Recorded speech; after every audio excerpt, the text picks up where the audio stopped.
Olá pessoal, tudo bem com vocês? Eu espero que sim. No vídeo de hoje nós vamos falar sobre o governo Costa e Silva. Esse período é marcado pela linha dura, frente ampla, o AI-5, que nós vamos ver com mais especificidade, a luta armada e sequestros, isso mesmo, então se liga só. Arthur da Costa e Silva assumiu o poder em 15 de março de 1967. O que ele prometia? Humanizar a revolução, mas os militares linha dura e os nacionalistas viam nele a encarnação de suas esperanças de um governo forte. No governo Costa e Silva foi criada a Petroquisa. O que é a Petroquisa? Uma empresa da Petrobras que queria acelerar o desenvolvimento da indústria petroquímica.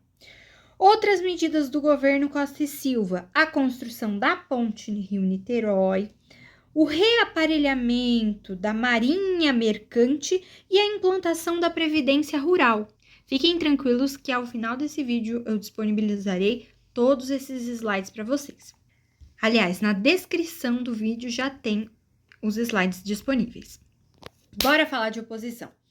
Bom, uma parte da Igreja Católica, o clero progressista, então, de oposição a gente tem uma parte da Igreja Católica, que é o chamado clero progressista, o Carlos Lacerda, que liderou a Frente Ampla, né? O que foi a Frente Ampla? A Frente Ampla foi um movimento político que queria restaurar a democracia no BR, no Brasil, Zil, e contou com o apoio de quem? Do JK e do João Goulart. Quem era JK mesmo? Juscelino Kubitschek. E quem era o João Goulart? João Goulart fez parte aí da presidência brasileira, né? Agora temos outra questão aqui, né? Bom, vou contar uma historinha rápida para vocês, para a gente entender o contexto de estudantes mortos, passeata dos 100 mil. Bora lá. A UNE buscava se recompor na clandestinidade e o movimento estudantil promovia atos de protesto. Então, tinha movimento estudantil que estava protestando. Aí, no dia 28 de março de 1968, lá no Rio de Janeiro, um estudante foi morto por policiais em um restaurante. Sua morte comoveu toda a cidade, atraindo muitas pessoas no velório. E esse velório foi realizado na Igreja da Candelária.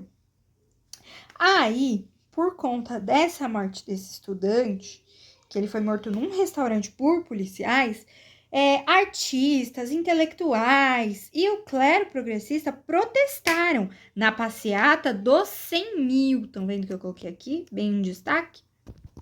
Pensando nisso tudo, né, neste contexto, a esquerda radical apelou para a luta armada.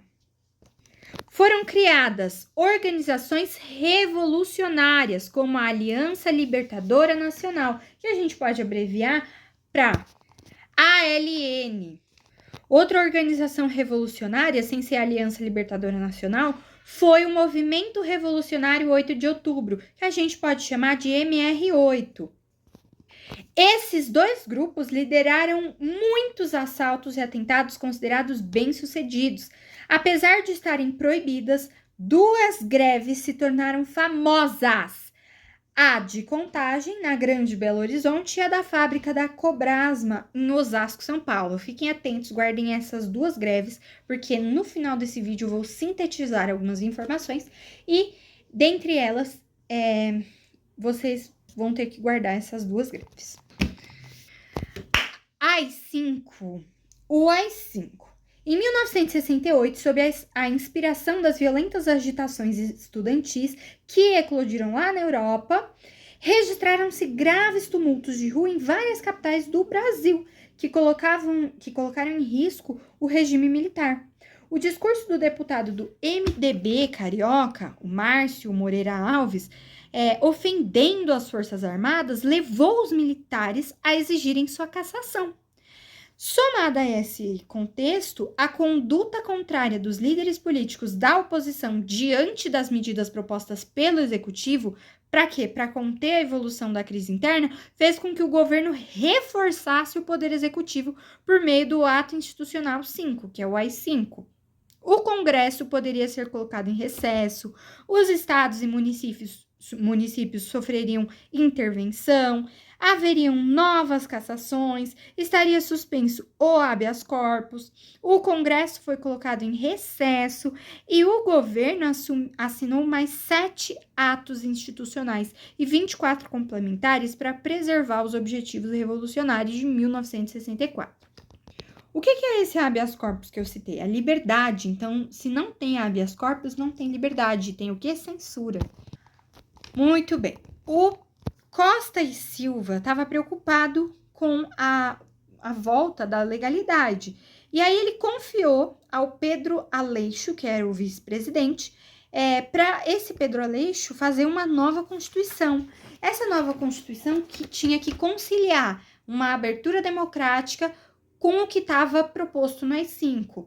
Essa segunda Constituição estava pronta para ser assinada, mas daí, em agosto de 1969, o presidente ficou doente e foi obrigado a se afastar do cargo. No mesmo ano, uma junta militar assumiu o poder. Na verdade, uma junta militar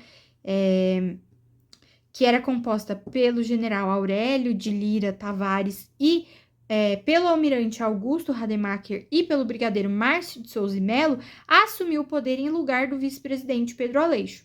Aí, nesse mesmo... Aqui a gente está falando de período de agosto.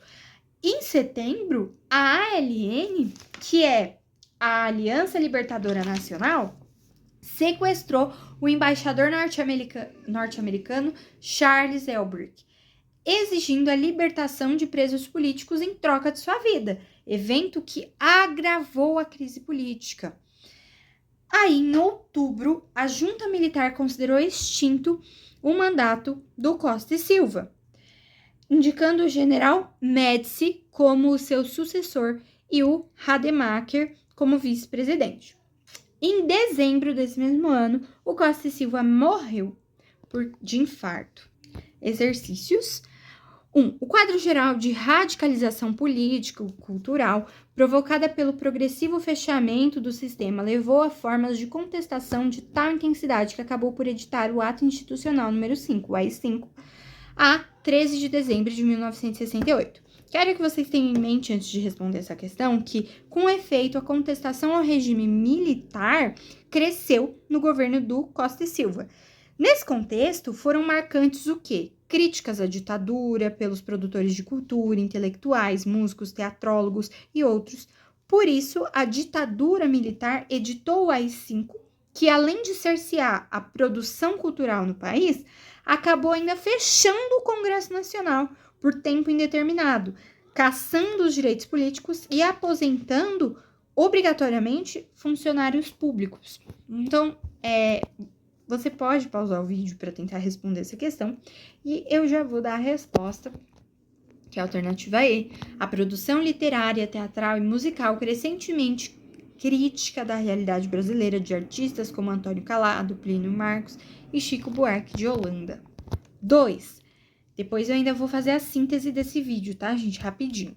A vigência do Ato 5, os limites impostos à instituição parlamentar, à repressão política, à censura prévia, à ação privilegiada do Executivo, evidenciam a predominância em relação ao estado da sociedade política, da função coercitiva, que potencializa toda uma rede de mecanismos de sujeição, acionados em lugares estratégicos do corpo social, da fábrica ao aparelho escolar. Em nome do desenvolvimento e dos ideais do Ocidente, promove-se a criminalização da atividade política. O texto descreve, antes de você responder também, pode pausar o vídeo e tentar responder sozinho, mas eu vou te inserir nesse contexto do texto.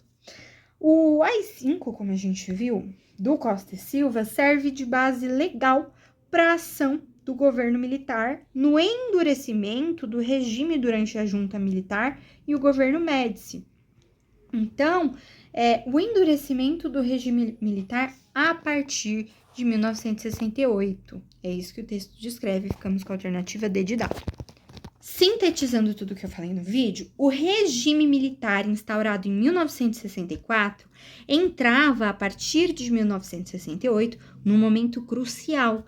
A sociedade, que sociedade? Intelectuais, artistas, políticos da oposição e o movimento estudantil se mobilizavam em grandes manifestações por todo o país, sofrendo violenta repressão.